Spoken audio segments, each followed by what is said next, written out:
Bienvenidos a La Mirada Libre, la brújula de Manuel Chávez Nogales. ¿Por qué leer y escuchar hoy a un periodista de 1930? Porque Chávez Nogales escribió sobre la Rusia bolchevique, sobre el ascenso del fascismo y el desgarro de la Guerra Civil Española, todo ello con una claridad que asusta. No lo hizo desde la barrera, sino desde el barro, con la premisa de que un periodista solo debe lealtad a la verdad y a sus lectores. Por lo tanto, este, señores, no es un podcast de historia del periodismo, es un ejercicio de supervivencia intelectual.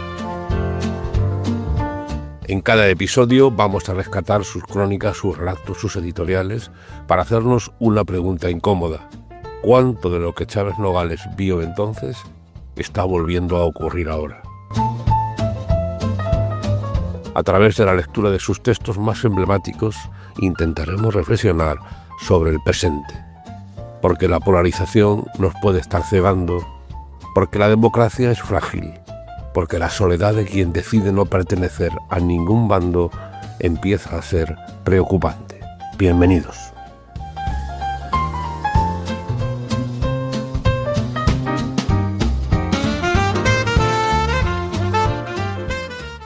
Vamos a intentar responder a la pregunta de la visión de la mujer en la obra de Chávez y su condición, también aquí, como podrá verse, de un heterodoxo muy alejado de la visión tradicional española, que en muchos aspectos sigue vigente hoy día. Vamos en primer lugar a leer un fragmento que pertenece a su etapa de madurez en París, donde sintetiza su visión sobre la liberación femenina a través del trabajo y la biología, contraponiéndola a la situación que observaba en el sur de España.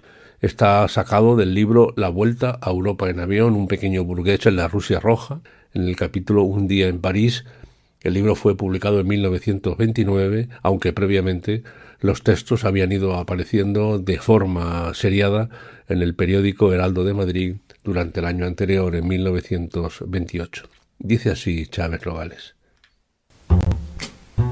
En París, no solo en París, pero en París principalmente, la mujer va siempre al lado del hombre. No creo que aquí haya habido nunca problema feminista a la manera ininteligente que tuvieron de plantearlo las mujeres anglosajonas. Francia ha resuelto el problema feminista de esa manera tan humana, tan sencilla y netamente biológica que tiene el espíritu francés para plantearse y resolverse los problemas. La mujer está hoy en todas partes. En un sitio gobierna, en el otro obedece. Aquí goza, allí sufre. Camarera o dueña y señora de príncipes, cada cual según su temperamento. Vendedoras ambulantes, mecanógrafas, obreras, intelectuales, madres, esposas, amantes de una hora o amantes de toda la vida. Qué grata para uno español esta omnipresencia de la mujer. La cuestión está en salvar el problema sexual, en no concederle más que la importancia secundaria que tiene en realidad. Superado esto, no hay problema feminista. La mujer toma automáticamente la parte que le corresponde en el trabajo del mundo y automáticamente se redime de su esclavitud. Yo comparo estas muchachas graciosas, gentiles, independientes, fieramente independientes, que desempeñan en París la función social de hacer el amor con aquellas otras mujercitas tristes, dramáticas de Andalucía, a las que los señoritos maltratan y las encuentro absolutamente redimidas. Hasta aquí las palabras de Chávez Nogales. El cronista sevillano observó la condición femenina con la misma lucidez y falta de prejuicios con la que analizó los grandes totalitarismos de su tiempo. Su mirada evolucionó desde el análisis de la mujer atrapada en las tradiciones de su Sevilla natal hasta la fascinación por la omnipresencia y la independencia de la mujer moderna en las capitales europeas.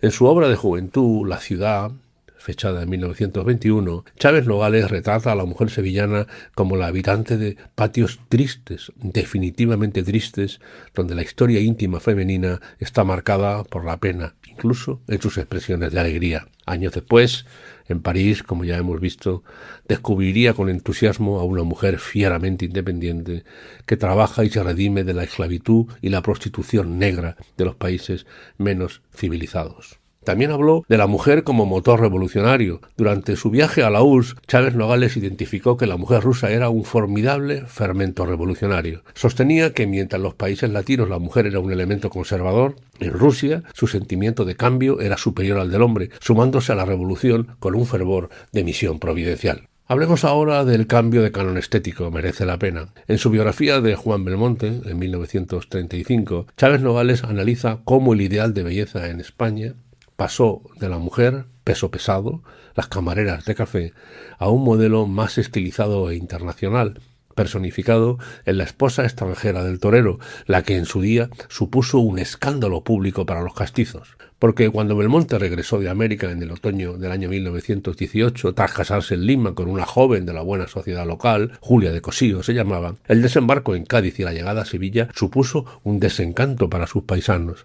Al ver a la esposa de Belmonte, una mujer estilizada y alejada de las formas rotundas del gusto español de la época, las comadres trianeras la miraban con desprecio y comentaban con sarcasmo: «Valiente sardina se ha traído Juan». El matrimonio de Belmonte, al fin, no fue visto simplemente como un asunto privado, sino como un insolente desacuerdo con el canon nacional de belleza.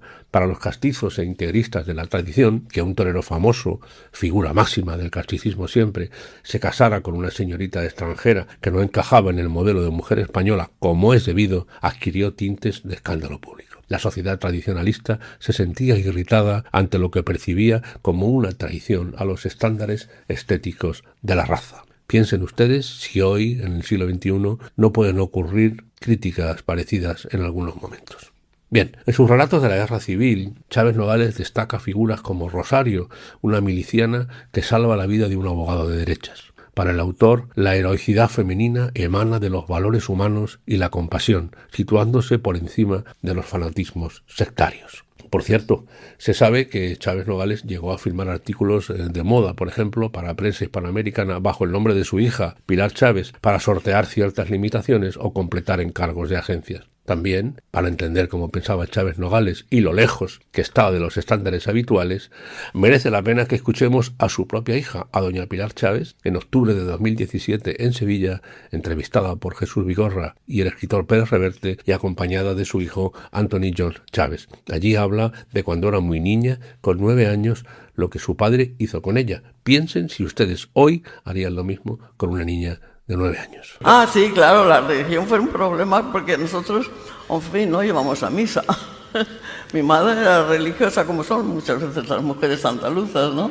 Un poco supersticiosa. Entonces yo llegué al colegio y mi padre no había pensado en esta cuestión de religión, o por lo menos no nos había dicho nada.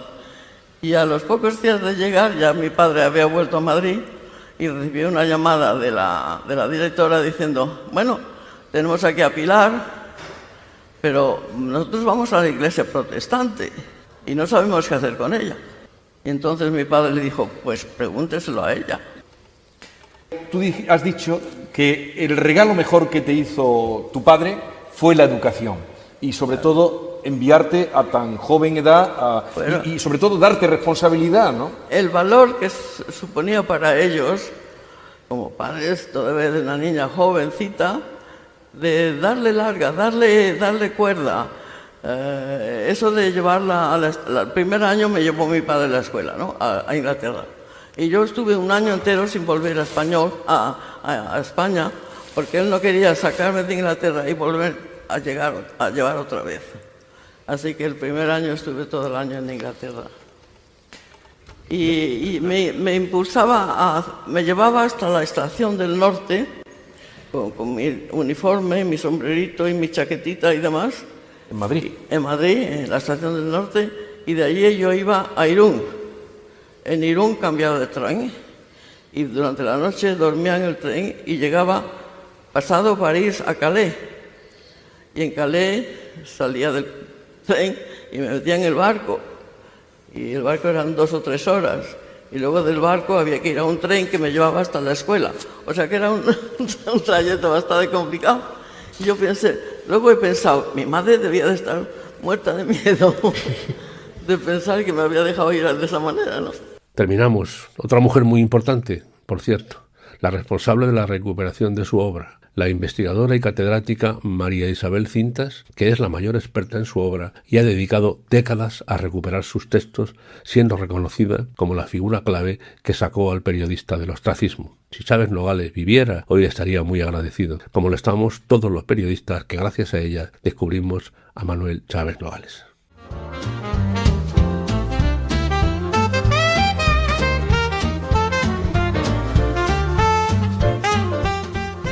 Pues hasta aquí este podcast, La mirada libre de Manuel Chávez Nogales.